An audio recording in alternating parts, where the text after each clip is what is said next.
Cinema explainer Hindi पेश करते हैं द कंज्यूरिंग। कहानी की शुरुआत में हमें रोजर बैरल और उसकी वाइफ कैरोलिन बैरल को दिखाया जाता है, जो कि अपने 5 बच्चों के साथ में एक नए घर में शिफ्ट हो रहे होते हैं। तभी उनका कुत्ता जो है वो बाहर ही रहता है, मानो ऐसा लगता है उसने कुछ घर में देख लिया। घर के सामने एक छोटा सा झील होता है, जिसके सामने विशाल पेड़ होता है। उसकी छोटी लड़की, जिसका नाम होता है अप्रैल, वो खेलते खेलते वहाँ पहुँच जाती है और उससे मिलती है गुड़िया। और बाकी के 4 बच्चे छुपन छुपाई खेलते हैं, जो कि खेलते खेलते एक तहखाने की ओर पहुंच जाते हैं। तभी उनके पिताजी आते हैं, जिनका नाम होता है रोजर।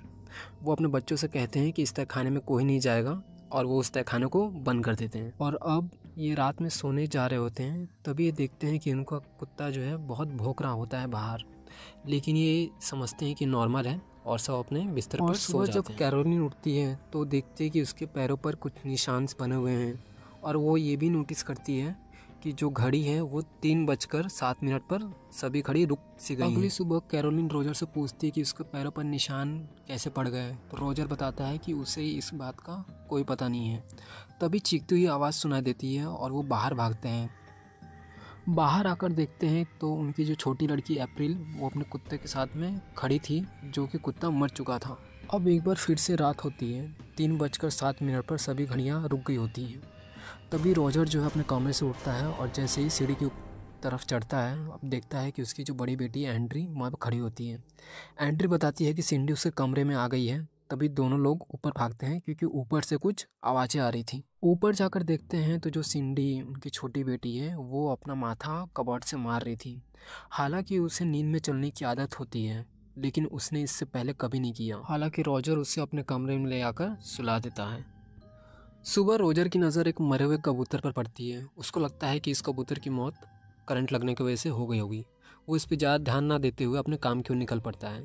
इधर दिखाया जाता है कि उसके जो 4 बच्चे होते हैं वो स्कूल की तरफ चल जाते हैं, और वहीं घर पर कैरोलिन और उसकी सबसे छोटी बेटी अप्रैल अकेली रहती है। और यहाँ पर कैरोलिन और अप्रैल, जो कि उसकी छोटी बेटी होती है, यहाँ पर छुपन छुपाई खेल रहे होते हैं। और खेलते खेलते कैरोलिन अलमीरा की तरफ बढ़ती है। वो अलमीरा को हाथ लगाती है। ऐसा लगता है कि जैसे उसके सामने 2 हाथ खड़े हुए हैं। उसे लगता है कि उसकी बेटी अप्रैल है, लेकिन जैसे ही वो आँख से पट्टी हटाती है, वहाँ पे कोई नहीं होता। वो देखती है कि उसकी जो छोटी बेटी है वो पीछे खड़ी है।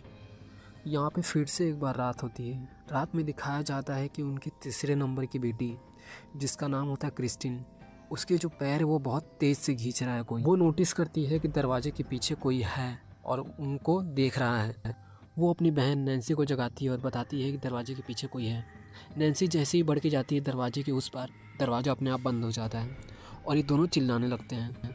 दोनों की आवाज़ सुनकर उनके माता पिता ऊपर आते हैं। क्रिस्टीन सब कुछ बता देती है कि उसने क्या क्या देखा, लेकिन रोजर बताता है कि ये उसका एक सपना है, वहम है, और ज़्यादा ध्यान नहीं देता और उनको सुला देता है। यहाँ पर कैरोलिन अपने कमरे में रहती है। तभी उसे किसी की आवाज़ आती है। वो एक एक करके हर एक कमरा खोजती है, लेकिन उसे कुछ नहीं मिलता।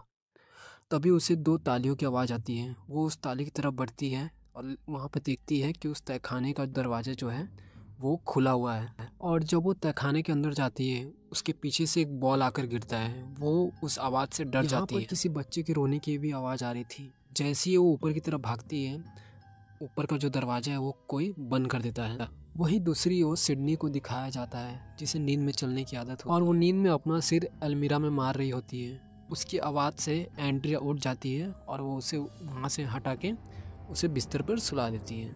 तभी एंड्रिया नोटिस करती है कि अलमीरा के ऊपर कोई बैठा हुआ है। हालांकि वो इंसान की तरह दिखता था, लेकिन इंसान नहीं था। ये देखकर वो आवाज़ यानी चिल्लाने लगती है। ये सुनकर उसके पिता रोजर वहाँ पे पहुँच जाते हैं। तब तक उसकी बीवी, जिसका नाम है कैरोलिन, वो भी तहखाने से आ चुकी थी। अब कैरोलिन और रोजर को आभास हो जाता है कि इस घर में उनके और उनके बच्चों के अलावा कोई ना कोई ज़रूर है। तभी वो अगली सुबह एक डर्मोलॉजिस्ट कपल से मिलते हैं, जिनका नाम होता है एड और लॉरेन।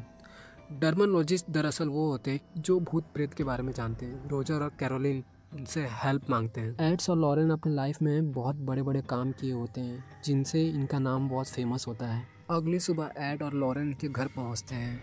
इन्हें बताया जाता है कि रात में दरवाजे से टक टक की आवाज़ आती है और दीवारें से जो तस्वीरें हैं वो अपने आप गिरने लगती हैं, और जो घड़ी होता है उनका समय ठीक 3:07 पर रुक जाता है।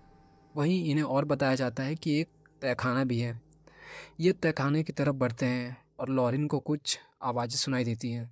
दरअसल लॉरेन को आवाज़ इसलिए सुनाई दे रही होती है क्योंकि उसने दूसरी दुनिया की बातों को सुनने का विद्या प्राप्त किया होता है। एड रोजर से कई सारे सवाल पूछता है कि तुम यहाँ पर कैसे आए, ये घर तुम्हें किसने दिया। तो वहाँ पर रोजर बताता है कि ये घर उसे एक नीलामी के दौरान मिला और उसे इस घर के ओनर का पता बिल्कुल भी नहीं है। और एड इन सभी बातों को रिकॉर्ड कर रहा होता है। यहाँ पर लॉरेन उस पेड़ के पास आती है और वहाँ पर कुछ अजीब सा दिखती है। वो देख के घबरा जाती है। वो बताती है कि इस घर को पवित्र करना होगा। वो बताती है कि इस घर में एक काला साया है जो आपका पीछा कभी नहीं छोड़ेगी। घर आकर एड और लोरिया उस रिकॉर्ड की बातों को सुनते हैं। उसमें उन्हें रोजर के अलावा और भी किसी और की आवाज़ आ रही होती है। वो समझ जाते हैं कि इसमें और भी किसी की आवाज़ है।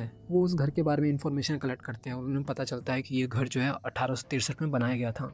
इस घर के ओनर की जो वाइफ थी वो उसने फांसी लगा के अपनी जान दे दी थी और वो जान 3:07 पर दी हुई थी। तभी से ये घड़ी जो है 3:07 पर रुक जाती है।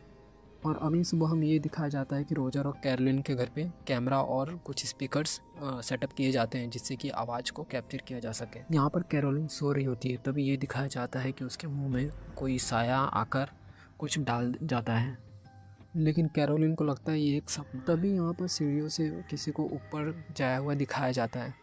दरअसल वो कैरोलिन की चौथे नंबर की बेटी होती है जिसका नाम होता है सिंडी।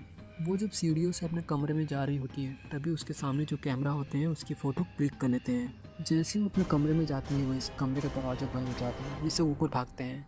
थोड़ी देर बाद कमरे की जो दरवाजे हैं वो खुल जाती हैं। हालांकि सिंडी जब अपने कमरे में गई थी तब उसके कमरे से कई सारे आवाज़ें आ रही थी और उसके लिए उन्होंने स्पीकर लगा रखा था। अब वो जब कमरे के अंदर जाते हैं तो वहाँ पे देखते हैं कि सिंडी वहाँ पे नहीं है, जबकि उन्हें वो अलमीरा दिख जाता है। उसी अलमीरा के अंदर एक खुफिया दरवाज़ा होता है और सिंडी वहीं पर रहती है। ये इसे वहाँ से निकाल लेते हैं। कैरोलिन की सबसे छोटी बेटी अप्रैल लॉरेन को बताती है कि लॉरी यहाँ पे छुपा होता है। लॉरी दरअसल वो लड़का होता है जिसकी मृत्यु यहाँ पे हो चुकी थी और उसकी साया जो है यहाँ पर मौजूद है। लॉरेन जैसे अलमीरा के अंदर जाती है वहाँ से उस लकड़ी का हिस्सा जो है खिसकता है और वो तहखाने के अंदर गिर जाती है। तभी लॉरेन के पास एक साया आता है और उस पर हमला कर देता है। हालांकि लॉरेन वहाँ से बच निकलती है और ऊपर आ जाती है और ऊपर आकर ये बताती है यहाँ पर जो साया है वो अपने माओ पर कब्जा करती है और उनसे उनके बच्चों की हत्या करवाती है। अब रोजर और कैरोलिन उनके बच्चे समेत एक होटल में स्टे कर रहे होते हैं।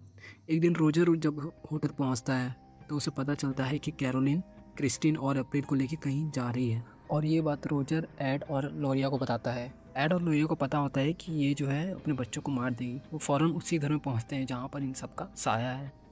यहाँ पर पहुंच कर देखते हैं कि कैरोलिन अपने बच्चों को मार रही होती है, तभी ये आकर उन्हें बचा लेते हैं और वो कैरोलिन को पकड़कर वहाँ पर कुर्सी पर बांध देते हैं।